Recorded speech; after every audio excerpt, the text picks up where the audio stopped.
Number 3 کہ وہ عالم جو ہیں وہ حدیث بھول گئے جب انہوں نے کوئی فیصلہ سنایا. اور یہ بڑا مشکل ہے. آپ یہ پوچھیں گے کس طرح ایک عالم جو ہے وہ کوئی حدیث بھول سکتے ہیں.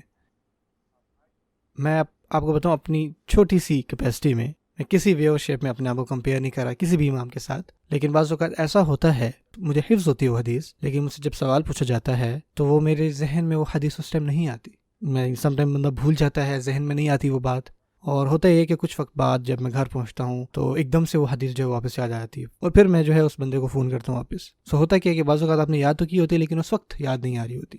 امام الدہلوی فرماتے ہیں حتیٰ کہ آپ وسلم جو ہے ایک دفعہ نماز پڑھا رہے تھے تو ان کو ایک آیت بھول گئی، اور یہ واقعہ ہوا ہے نماز میں. اور نماز کے بعد جب وہ ان کو کوئی آیت بھول گیا تو انہوں نے حضرت ابی ابن کعب رضی اللہ عنہ سے پوچھا کہ آپ نے مجھے کیوں نہیں یاد دلایا، آپ کو چاہیے تھا کہ مجھے آیت یاد دلائیں. اور دوسری طرف ان کو یہ لگا کہ شاید آپ صلی اللہ علیہ وسلم نے یہ آیت منسوخ ہو گئی ہے، تو اس کے جواب میں آپ نے فرمایا کہ میں انسان ہوں، بعض اوقات ہم بھول جاتے ہیں چیزیں.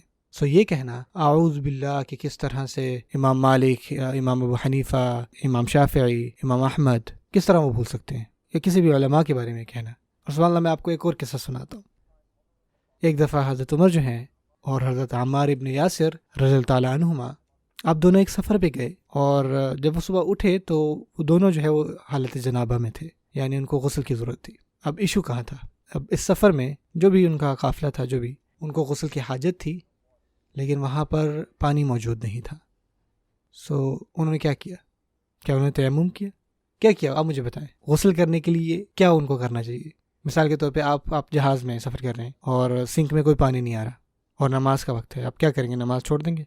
اس میں کیا حکم ہے؟ کیا ہمیں کرنا چاہیے؟ حتیٰ کہ خواتین بھی جواب دے سکتی ہیں. پیورٹی کے وقت جب پانی نہیں ہے تو آپ کیا کریں گے؟ اور تیمم کس طرح کریں گے؟ وضو میں تو یہ نہ کہ آپ اپنے ہاتھ اور منہ پہ ہلکی ہلکی مٹی لگاتے ہیں. کس طرح سے اس حکم پر عمل کریں؟ اس وقت حضرت عمر اور حضرت عمار کو نہیں پتا تھا کہ کیا کیا جائے، غسل کا تیمم کیا کریں. بتا حضرت عمار نے کیا کیا؟ وہ گئے اور جو مٹی ہے نا وہ اپنے پورے جسم پر لگانے لگ گئے.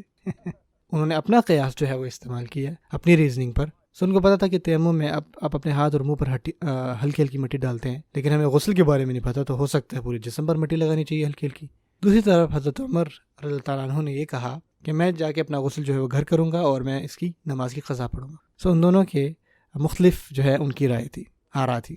حتیٰ کہ دیکھیں نا آپ صلی اللہ علیہ وسلم کے صحابہ جو ہیں وہ بھی کس طرح سے ایک چیز پر عمل کر رہے ہیں. اللہ اکبر. جب حضرت عمار نے بتایا اس اپنے واقعے کے بارے میں تو اس بات پر آپ صلی اللہ علیہ وسلم جو ہیں وہ بہت ہنسے، اور ان کو اس کے جواب میں یہ کہا گیا عمار آپ کے لیے اتنا ہی کافی ہوتا ہے کہ جیسے آپ وضو کے لیے کرتے ہیں اپنے ہاتھ اور منہ پر ہلکی ہلکی مٹی، تو یہ آپ غسل کے لیے کر لیتے.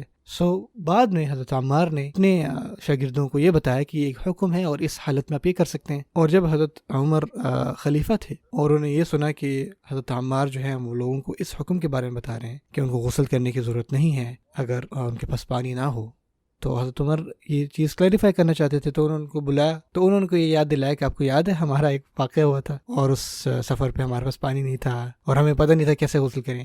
پھر انہوں نے کہا کہ ہاں مجھے یاد ہے، یعنی کہ جو ہمارے ساتھ معاملہ ہوا. حضرت عمار نے حضرت عمر کو یہ بات یاد دلائی، وہ بھول چکے تھے. اور یہ حکم جو ہے میں وہاں سے اخذ کر رہا ہوں اس حکم کو. اور اس کے ساتھ یہ بھی اس کا مطلب ہو سکتا ہے کہ جب حضرت عمار رسول اللہ علیہ وسلم کے پاس گئے یہ پوچھنے، ہو سکتا ہے کہ حضرت عمر وہاں پہ موجود نہ ہو. پوائنٹ یہ ہے کہ حضرت عمار نے حضرت عمر کو جو ہے یہ بات ریمائنڈ کروائی. اور اس کے بعد میں کیا ہوا؟ اور پھر حضرت عمر نے پوچھا کہ رسول صلی اللہ علیہ وسلم کا یہ جواب تھا اس کے بدلے میں؟ انہوں نے کہا ہاں بالکل. اور حضرت عمار نے یہ بھی کہا حضرت عمر کو اگر آپ نہیں چاہتے کہ میں بات بتاؤں تو میں نہیں بتاتا، لیکن اس کے جواب میں حضرت عمر نے کہا کہ آپ اگر یقین رکھتے ہیں کہ رسول صلی اللہ علیہ وسلم نے یہ حکم دیا اس کے اوپر تو پھر یہ حکم ہے، تو یہ آپ لوگوں کو ضرور بتائیں. یہ ہے تیسری بات.